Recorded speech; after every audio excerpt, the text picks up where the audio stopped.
नमस्कार दोस्तों। तो सुनिए गरीब लड़की की दर्द भरी कहानी। एक गांव में एक साहूकार अपने परिवार के साथ रहता था। परिवार में उसकी पत्नी, एक बेटी और एक बेटा था। शानदार बंगला, नौकर चाकर, गाड़ियां और सब शान शौकत का सामान था उसके पास। गरीब लोगों को बहुत ज़्यादा सूद यानी ब्याज पर कर्जा देना उसका धंधा था। अक्सर लोग तंगी के दिनों में या किसी त्योहार या ब्याह शादी के मौके पर उस साहूकार से कर्जा ले लेते थे। जब फसल अच्छी होती तो थोड़ा थोड़ा कर उसके उतारने लगते, लेकिन जिस वर्ष सूखा पड़ता तो कर्ज तो छोड़ो, गांव वाले सूद तक नहीं दे पाते थे। इसी का फ़ायदा उठा वो साहूकार उनकी ज़मीनों पर कब्जा कर लेता, कब्जा कर उन्हें बेच देता और खूब पैसे कमाता। इस धंधे में उसका बेटा भी उसकी मदद करता। दोनों बाप बेटा हर समय किसी न किसी गरीब की ज़मीन हड़पने की योजना बनाते रहते। एक दिन शहर से एक व्यापारी आया और साहूकार से गांव में ज़मीन खरीदने की इच्छा बताई। साहूकार की खुशी का ठिकाना न रहा। घर बैठे बिठाए ज़मीनों का ग्राहक मिल गया। साहूकार ने उस व्यापारी को बहुत सी ज़मीनें दिखाईं जो उसने कर्जे के बदले गाँव वालों से हथिया ली थीं, लेकिन उस व्यापारी को कोई भी ज़मीन पसंद न आई।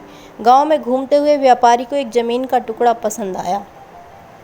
उसने साहूकार से उस ज़मीन के बारे में पूछा तो साहूकार सोच में डूब गया।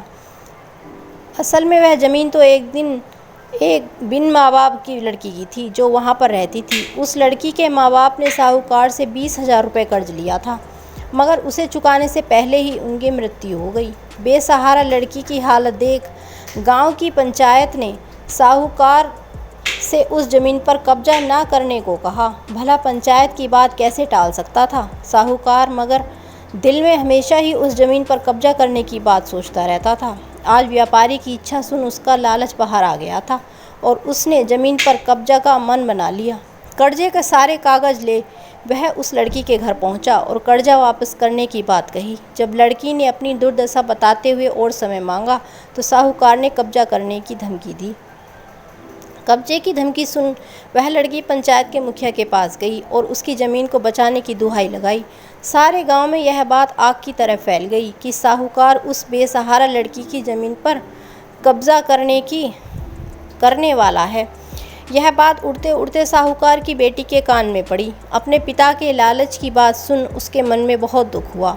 उसने अपने पिता से इस बारे में बात करने की कोशिश की, लेकिन साहूकार को तो सिर्फ बहुत बड़ा मुनाफा ही दिख रहा था। उसे बेसहारा लड़की की दुर्दशा या अपनी बेटी के निवेदन का कोई असर न हुआ और उसने उस ज़मीन पर कब्जे का ऐलान कर दिया। साहूकार की बेटी ने भी जिद पकड़ ली कि उस लड़की की ज़मीन पर कब्जा ना होने देगी, पर अपनी एक न चलती देख उसके दिमाग में एक योजना सूझी। अगले दिन सुबह सुबह वह बेसहारा लड़की और उसके साथ 2 लोग साहूकार के घर पहुंचे और कर्ज की 5,000 की किस्त दे दी। साथ में यह भी कहा कि 3-4 महीनों में कर्ज के बाकी रुपए भी उन्हें मिल जाएंगे। रुपया देने के बाद रसीद ले सब चले गए।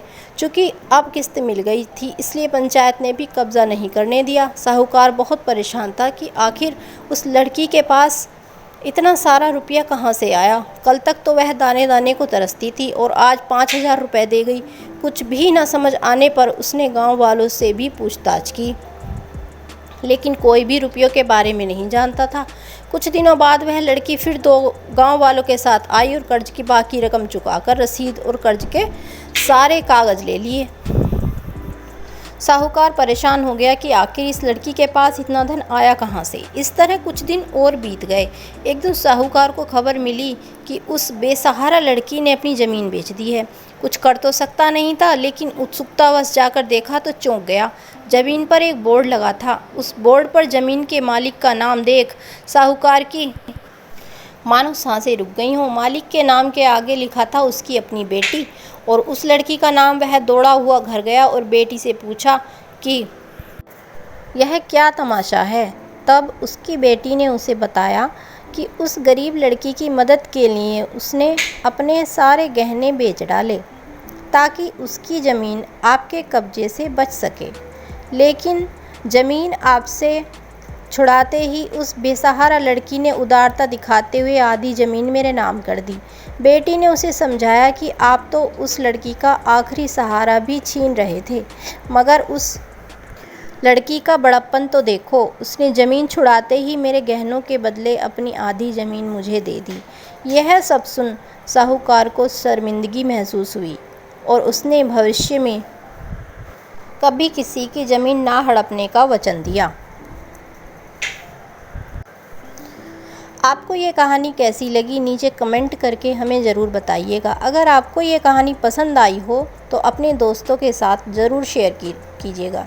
दोस्तों, अगर आपको हमारी और कहानी सुननी है तो प्लीज़ हमारे चैनल को सब्सक्राइब कर लीजिएगा, लाइक कीजिएगा, कमेंट कीजिएगा।